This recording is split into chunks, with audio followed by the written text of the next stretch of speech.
Coming up next is the story with the regional head of International Solar Alliance, Barakat Ahmed, on investing in solar power technology as a proof of concept in Africa. Take a look. The International Solar Alliance is not a very old organization. The International Solar Alliance was launched in 2015 during COP21 by the Honorable Prime Minister of India and the President of France. And during these few years, a lot of things has been happening. And let me start by the number of countries has joined the alliance. In just very few years, now we have 190 member countries have signed the agreement framework of the International Solar Alliance, with huge ambitions to support our countries to develop their solar energy, particularly in Africa, since I am in charge of Africa. This is very nice. The fact that these projects are now being made possible for African nations at a smaller scale, at a more rural scale. Tell us a little bit about that. What kind of projects are currently under operation, have been invested in, and also at the same time, where do the opportunities lie in these smaller subsectors? Okay, this is a very good question. And the good news, since we are here in Djibouti, in 2 days, I'm coming with one of my colleagues to commission and inaugurate two cold storage in Djibouti. Has been just completed last week. These two cold storage, it's already far away from the capital, and it will help the people in rural areas to maintain and keep the agriculture food.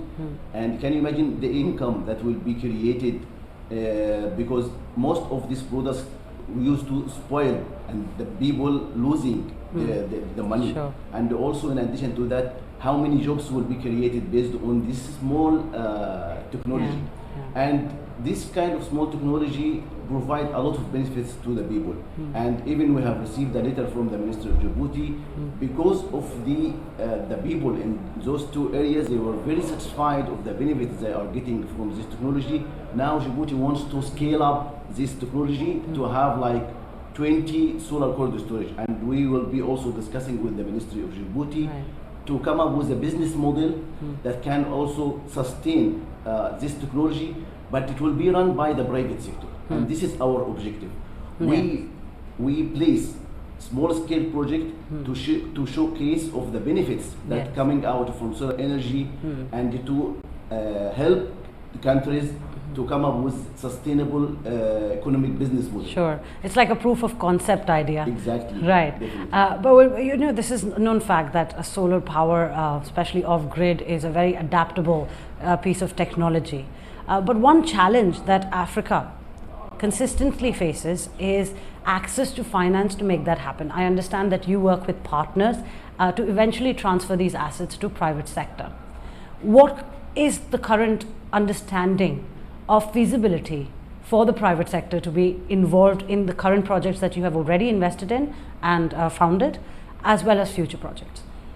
You know, we all know that really Africa, or most of the African countries, particularly sub-Saharan countries, they are really facing a huge challenge in terms of energy access. Private sector will play a crucial role.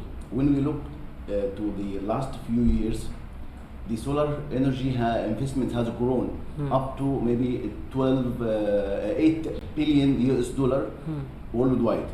But how much the share of Africa in this investments? It's only about 2% of the global investments. Why?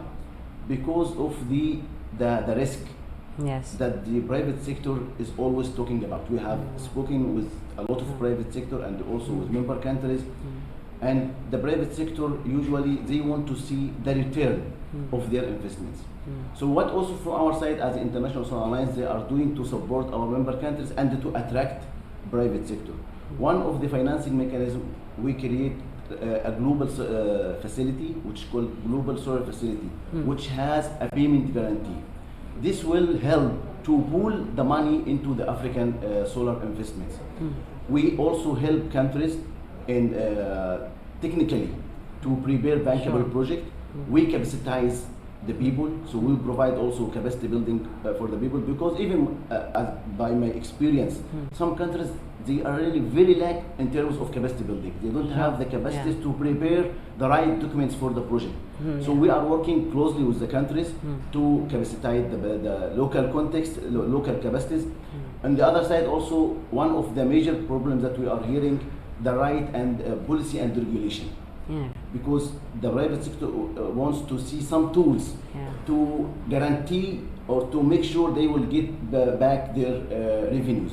So we are working with the member countries to create enabling environment by providing regulatory support and also provide training for policymakers on how they can have the right policy and regulation to attract the private sector.